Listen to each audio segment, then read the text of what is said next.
দেশের চলমান তরলীকৃত petroleum gas LPG সংকট কাটিয়ে উঠতে সরকার একাধিক উদ্যোগ নিয়েছে।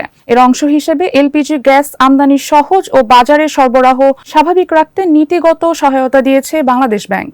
এছাড়া সরকার জি2জি প্রক্রিয়ার মাধ্যমে এলপিজি আমদানির পরিকল্পনা করছে। এসব পদক্ষেপ কার্যকর হলে বাজারে গ্যাসের চলমান সংকট উল্লেখযোগ্যভাবে কমবে বলে মনে করছেন নীতি নির্ধারকরা। কেন্দ্রীয় ব্যাংকের নতুন সিদ্ধান্ত অনুযায়ী এখন থেকে এলপিজিকে শিল্প কাঁচামাল হিসেবে বিবেচনা করা হবে। ফলে আমদানিকারকরা সর্বোচ্চ 270 দিন পর্যন্ত বাকিতে মূল্য পরিশোধের সুবিধা পাবেন। সংশ্লিষ্টদের মতে এই সিদ্ধান্তের ফলে আমদানিকারকদের উপর তাৎক্ষণিক বৈদেশিক মুদ্রার চাপ কমবে। পাশাপাশি বাজারে এলপিজির সরবরাহে স্থিতিশীলতা ফিরবে। বাংলাদেশ ব্যাংকের বৈদেশিক মুদ্রানীতি বিভাগ সোমবার এ সংক্রান্ত একটি সার্কুলার জারি করে দেশের সব তফসিলি ব্যাংকে পাঠিয়েছে।